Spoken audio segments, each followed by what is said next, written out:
Hello guys, उम्मीद है कि आप सब खैरियत से होंगे। Welcome to ideas with answer. Students, आप जानते हैं कि मैं आपको जो इंग्लिश ग्रामर है वो पढ़ाने की कोशिश कर रहा हूँ।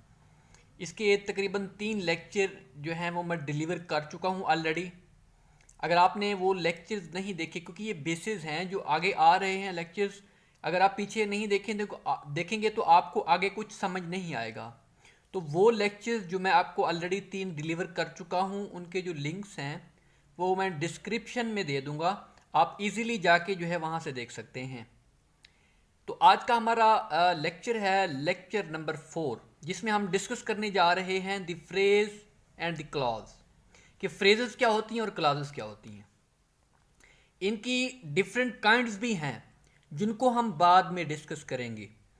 सबसे पहले अब जो आपको समझने की ज़रूरत है वो ये है कि फ्रेज़ क्या होती है और क्लॉज क्या होती हैं।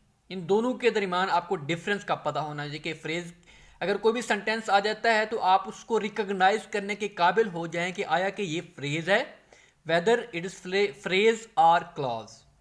अब देखो, इन दोनों में, क्योंकि मैं दोनों में डिफरेंस करके आपको पढ़ाऊंगा ताकि आपको इजीली समझ आ सके। अब देखो, ये भी एक ग्रुप ऑफ वर्ड्स है और ये भी एक ग्रुप ऑफ वर्ड्स है। Group of words, group of words. अब आपने नेक्स्ट स्टेप देखना है। पहला स्टेप ये हो गया। दूसरा स्टेप क्या है? Make a sense but not complete sense. अब इसमें दूसरा पॉइंट क्या है कि ये एक सेंस तो बनाता है लेकिन मुकम्मल सेंस नहीं देता। ये सबसे इंपॉर्टेंट पॉइंट है जो आपने जहन में रखना है कि फ्रेज वो होता है जो सेंस तो बना रहा होता है लेकिन कंप्लीट सेंस नहीं बना रहा होता। अब इसका अगला देखते हैं।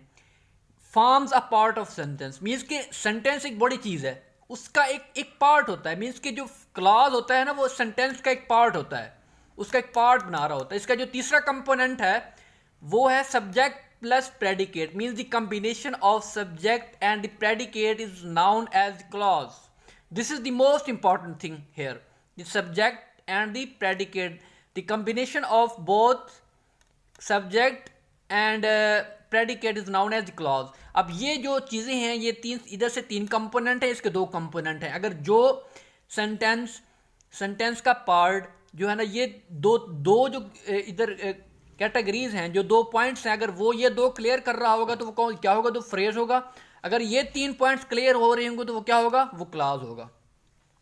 अब आपको उम्मीद करता हूं कि एग्जाम्पल्स के थ्रू इंशाल्लाह ताला लेक्चर्स के एंड तक पहुंचते पहुंचते आपको हर चीज़ समझ आ चुकी होगी और आप उसको खुद से क्रिएट कर रहे होंगे, खुद से आप उसको अंडरस्टैंड कर पा रहे होंगे इंशाल्लाह ताला। अब देखो, इसमें जो पहली एग्जाम्पल मैंने डिस्कस की हुआ, the sun rises in the east. अब देखो, इसमें एक rises in the east, in the east जो है, ये इसमें क्या है? एक ग्रुप ऑफ वर्ड्स है। इसमें 3 वर्ड्स हैं। ये ग्रुप ऑफ वर्ड्स है जो एक सेंस तो दे रहा है कि इन द ईस्ट, लेकिन एक मुकम्मल सेंस नहीं दे रहा। This is noun as phrase. अब Islamabad is capital of Pakistan. अब the capital of Pakistan, the capital of Pakistan के, द कैपिटल ऑफ पाकिस्तान तो है लेकिन ये एक सेंस दे रहा है कि कैपिटल ऑफ पाकिस्तान, लेकिन एक मुकम्मल सेंस नहीं दे रहा। This is noun as phrase. अब अगली एग्जांपल जो है वो है John sat on a wall. On a wall, on a wall. अब ऑन अ वॉल के ऊपर तो कोई है लेकिन क्या हो रहा है ये नहीं पता। ऑन अ वॉल एक सेंस दे रहा है लेकिन मुकम्मल सेंस नहीं दे रहा। अब अगली जो एग्जांपल है, it was a sunset of great great beauty. Sunset of great beauty. अब देखो, एक सेंस तो दे रहा है लेकिन मुकम्मल सेंस नहीं दे रहा। अब ये जो जहां पे जो मैंने यहाँ पे मार्क किए हुए हैं सारे क्या हैं? ये सारी फ्रेजेस हैं। अब हम आगे डिस्कस करते हैं क्लॉज को। क्लॉज के बारे में आने को पता है कि ग्रुप ऑफ वर्ड्स है, forms the part of a sentence, means एक सेंटेंस बड़ी चीज है, उसी सेंटेंस का एक पार्ट होता है जो जो क्या बनाता है? जो क्लॉज बनता है। अब people who pay their debt, वो लोग जो अपना कर्जा अदा करते हैं, आर ट्रस्टेड, उन पर क्या किया जाता है? उनका भरोसा किया जाता है। आर ट्रस्टेड मीन्स कि ये पैसे वाले सेंस में चला गया है। अब देखो, इस यहाँ पे देखो, जैसे मैंने आपको बताया था कि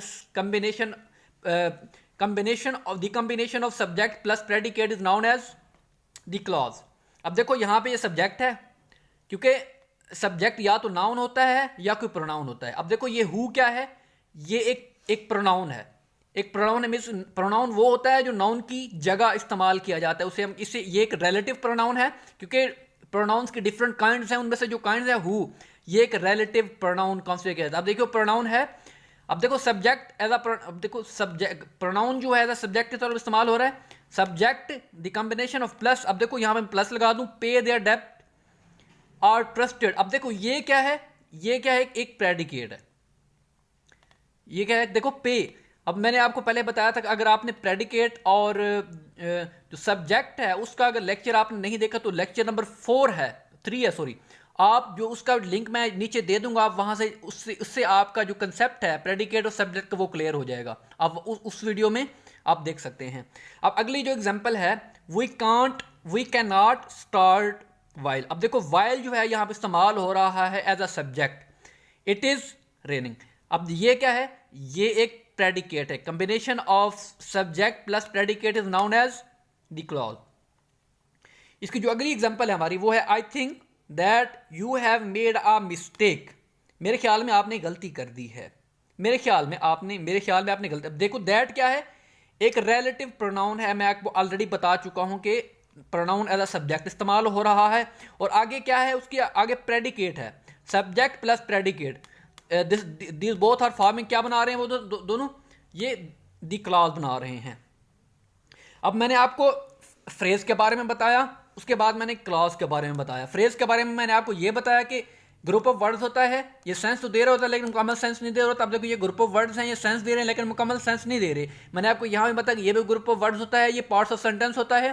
सेंटेंस का एक पार्ट होता है जो बना होता है, लेकिन सब्जेक्ट और प्रेडिकेट का कॉम्बिनेशन होता है। ये मैंने आपको एग्जाम्पल्स के थ्रू भी डिस्कस किया और बताया।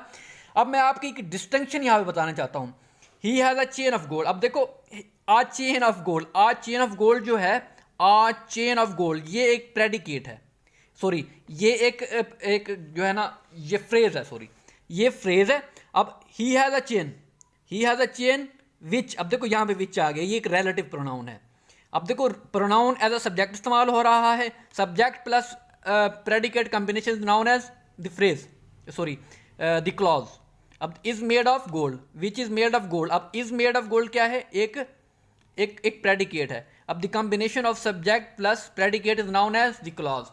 उम्मीद करता हूं कि आपको ये द फ्रेज द क्लॉज का जो बेसिक कंसेप्ट है वो क्लियर हो गया होगा। आपने अब करना क्या है, आपने करना ये है कि मुझे कमेंट सेक्शंस के अंदर 3 से 4 5 6 जितने भी आप लिख सकते हैं, मुझे सेंटेंस लिख के भेजें और उसमें डिस्टिंक्शन वाजे हो कि ये क्लॉज है, द फ्रेज, आप मुझे उसमें बताएं और फिर मैं आपको बताऊंगा कि आपने ठीक लिखा है या गलत लिखा है। इस तरह आपकी करेक्शन भी होती जाएगी। और अगली जो आपकी असाइनमेंट है, क्योंकि मैं आपको बारहा कहता हूँ कि आपने असाइनमेंट करनी है, मैं असाइनमेंट दे रहा हूँ, आपने फ्रेज के 10 फिक्र लिखने हैं और क्लास के 10 फिक्र खुद से दिमाग से सोच के लिखने हैं, किसी बुक को इस्तेमाल नहीं करना। इससे आपके अंदर क्रिएटिविटी आएगी, आप खुद सोचने के काबिल हो जाएंगे और आप खुद क्रिएट करने के काबिल हो जाएंगे। इसको कहते हैं ब्रेनस्टॉर्मिंग। खुद से चीज़ों को सीखना, खुद से चीज़ों को लिखना सीखें, इससे आपके अंदर कैपेबिलिटी आएगी, आपके अंदर एनालिटिकल क्रिटिकल स्किल्स भी डेवलप होती जाएगी। लिहाजा मेरा मकसद आपको यहाँ पर रट्टा लगाना नहीं, बल्कि आपकी बेसिक अंडरस्टैंडिंग को क्लियर करना है। आप खुद से चीज़ें इंशाअल्लाह ताला क्रिएट करने लग जाएंगे। और आपसे रिक्वेस्ट है एंड में वो ये है कि जो मैं करता होता हूँ अक्सर, कि अगर आपको ये वीडियो अच्छी लगी हो तो उसको लाइक ज़रूर करें। इस मेरे चैनल पे अगर नए हैं तो आपने इसको सब्सक्राइब कर देना। ख्याल करना है कि आप सब्सक्राइब ऑलरेडी कर चुके हो, आपने अनसब्सक्राइब कर दें, इसका आपने एहतियात करना है क्योंकि बाज़ का तो हो जाता है। तो सब्सक्राइब कर दें, बेल आइकन के बटन को प्रेस करना मत भूलें, क्योंकि जो मैं वीडियो नई बनाऊंगा उसकी अप टू डेटेड वीडियो जो है वो आपको रिसीव नहीं होगी अगर आपने बेल आइकन प्रेस ना किया। आप बेल आइकन बटन को जरूर प्रेस कर दें। इंशाल्लाह हम नेक्स्ट लेक्चर में मिलते हैं। अल्लाह हाफिज़, बाय बाय।